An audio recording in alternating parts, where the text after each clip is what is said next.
Alright, good morning, y'all. True Crime with Sunshine. So, I'd heard a little snippet that there was a phone call from Richard Allen, the main suspect in the Delphi murders. On your screen, you see Abby and Libby, and guys, always remember they are the reason that we are here discussing this case. Remember, there is a family behind these two beautiful faces of angels that were taken too soon. I will include the channel that I found this on in the description, and also, sorry guys, I got like an allergy thing going on. I will also include the original channel in the description. This is a recorded phone call. This is with an inmate on Richard Allen's incarceration. And we're going to listen to this together, guys.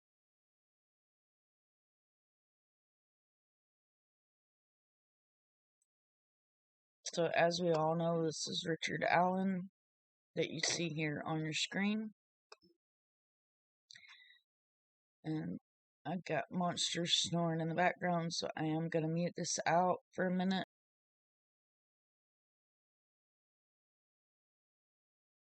Now, we're talking about Richard Allen, the guy that fucking did the Delphi murders. He got transferred, there to Westville when? Like Thursday. Last Thursday. Okay. So you know some people that take care of or feed him and stuff? You're not recording this shit, are you? No. Yeah. Okay, but yeah. But anyways, yeah. Alright. Yeah, they were actually, they told him the other day, they said, hey, we need you to clean out this observation cell. Clean it out really good. And then he was like, what's going on? Like, man, something's up. Like, everybody's acting all weird. So he cleaned out, he scrubbed this observation room. It's a suicide room. It's on camera. And like 30 officers come in, like state police, the sheriffs, all of them, and they brought him, Richard Allen, in there, in the observation cell. No shit. Yeah, so he's on suicide watch, he's on camera, and they are not allowed to bring in food or nothing.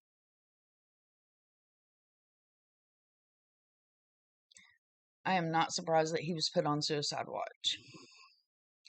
This was a brutal murder of two girls. And those that follow my channel know that I don't think this guy acted alone. He's sick, believe me. He's some kind of a sick something or another. But I don't think he acted alone. The CO's bringing the food, but they walk by him, and he's basically been asleep for 3 days. He don't do nothing, he sleeps. And everybody on the ranges are yelling at him, saying, you're not safe anywhere, bitch, we're gonna kill your ass, and they're just hollering at him 24/7.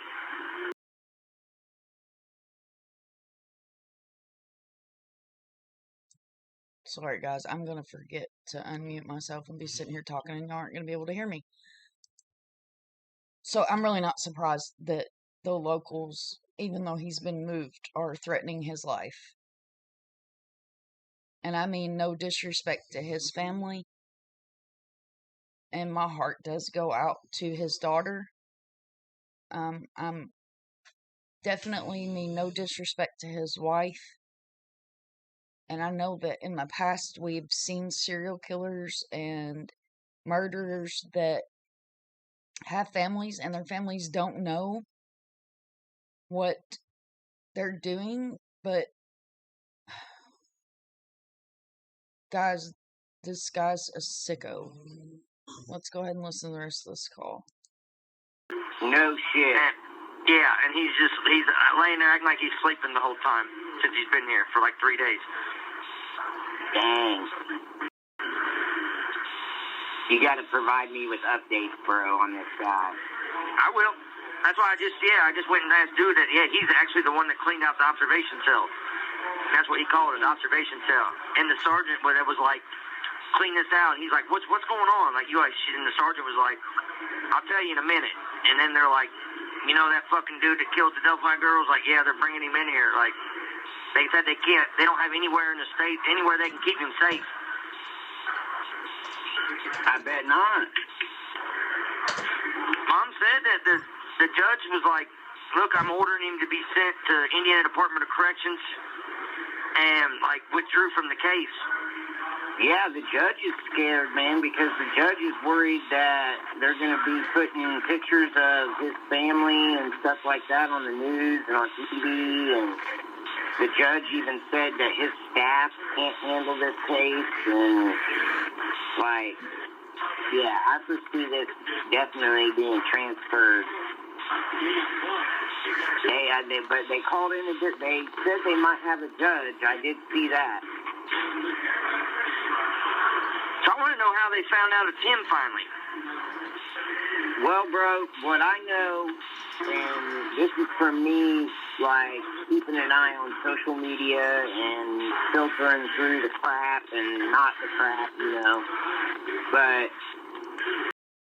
And guys, I think that's what we're all doing, is filtering through the crap, as he put it, and the lies and the rumors, and there's so much on this case, and with it being almost 6 years, do you expect it to be a lot on this case? What's important is the victims and the families, and the fact that the families have already been victimized enough. So, I guess they served a search warrant on his home almost 2 weeks to the day of them detaining him. And I heard that the way they got the search warrant was they said that one of the neighbors had something stolen and it was buried in his yard. And that's how they were able to get the search warrant for his place. And what'd they find? From what I've seen on social media from the neighbor that was there watching all day long, the neighbor said that the cops rolled in at about noon, and then they had Richard Allen standing out in his driveway for a couple hours, and then Richard Allen's wife pulled up in her minivan, and Richard Allen got into the minivan and sat in the passenger seat with the minivan door open. And then a couple hours after that, I guess it was seen that the sheriff of Delphi showed up with some piece of paper and went and showed it to Richard Allen. And after that, they went ahead and put Richard Allen's vehicle, not the minivan, but his vehicle, they put it on a flatbed tow truck and towed it away, and they searched the house, and they dug in the backyard in 2 different spots that were little burn piles. And then it was getting dark, but the neighbor was watching with binoculars and seeing them carry out a shoebox, 2 different dark cloth items, and a Macy's bag. And I think maybe one other thing, but I'm not for certain about that.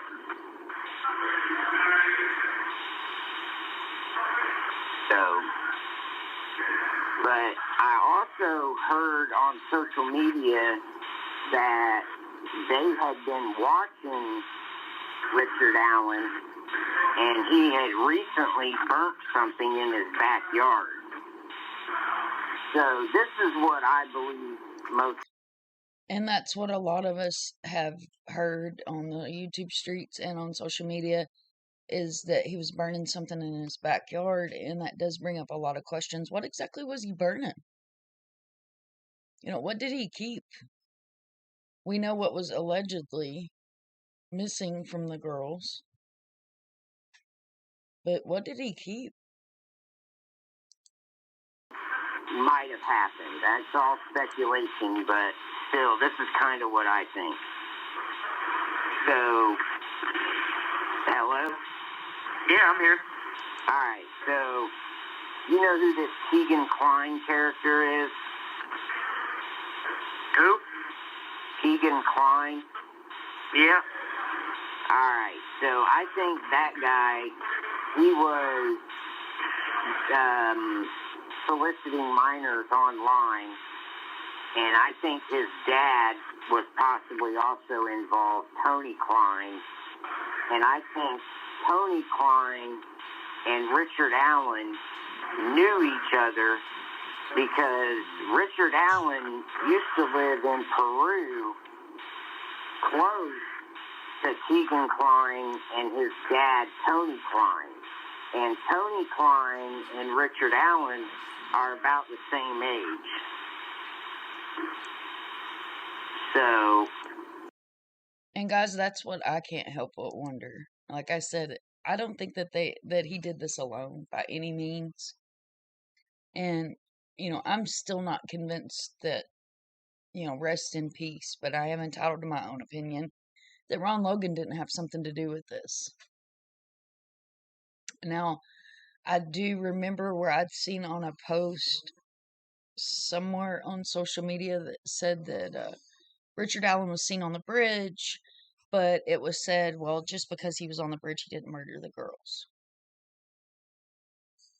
Why was he not taken in and extensively questioned, DNA taken, if he was seen on the bridge?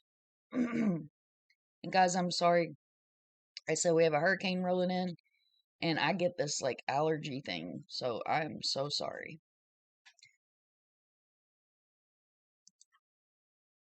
I think they knew each other from there, and they went, you know, like Keegan Kline, the son, was like, hey, I've got these girls here, and because on Keegan Kline's phone, the day the girls went missing, he did a search for the Marathon gas station in Delphi. So I think he went to Delphi and either gave that phone to Richard Allen or sold it to him, or he was then either complicit with what happened with the girls, one or the other.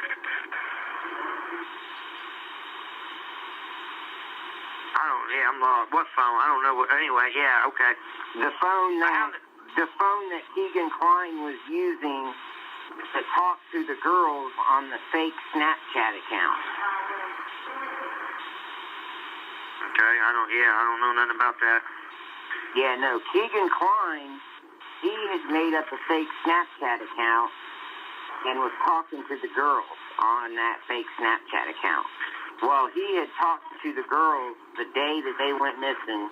He was like the last one to talk to them on that Snapchat account. So I think that maybe Keegan Kline might have drove that phone to Marathon gas station and been like, oh, I'm gonna sell this other pedophile guy this fucking phone because he want, you know, it has some little girl. And that's actually a really, really good idea, thought, theory. What if he did sell the phone to Richard Allen?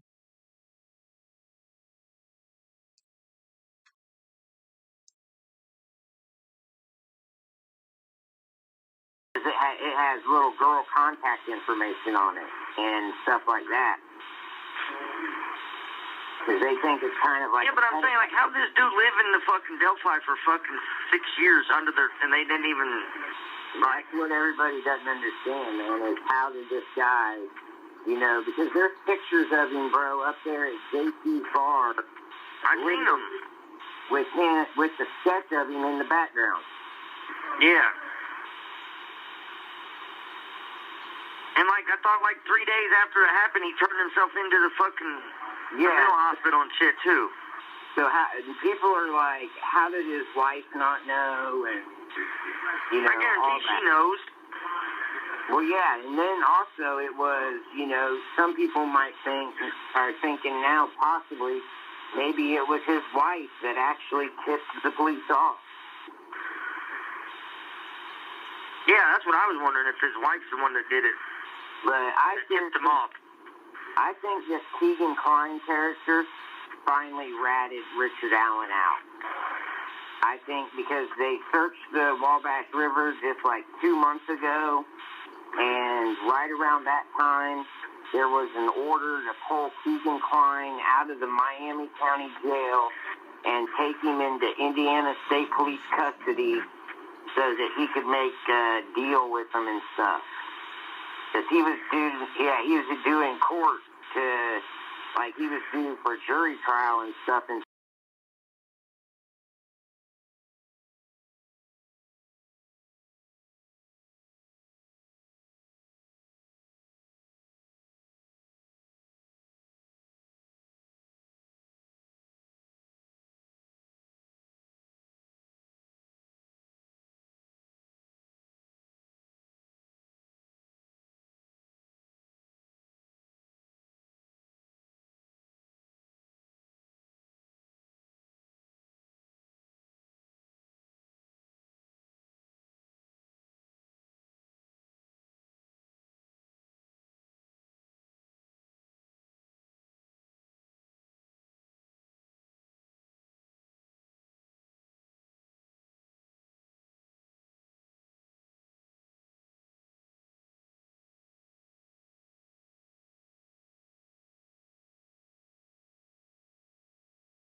September, so a lot of people think that this Keegan Kline, because he's facing like 30 different child porn charges, he made a deal with them finally and told them who he sold that phone to.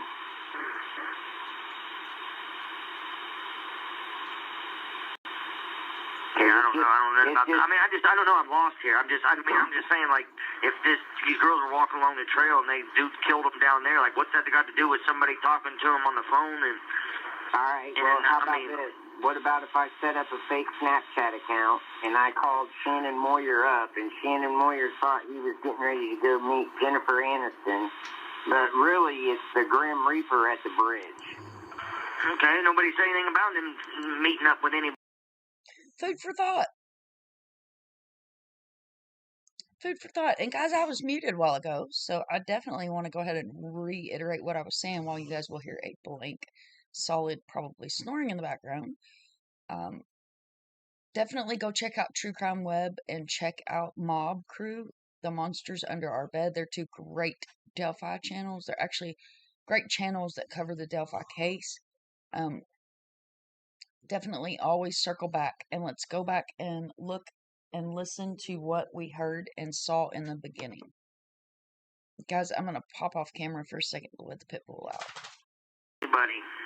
No, because that's all speculation. That's why. But that's what they think. That's why the girls went to the bridge. The reason the girls went to that bridge, they believe, is because they communicated with Keegan Kline on that fake Snapchat account, and they thought they were going there to meet this guy by the name of Anthony Scott, who's like a model, like a 19-year-old model. When really it's this big fat slobby dude.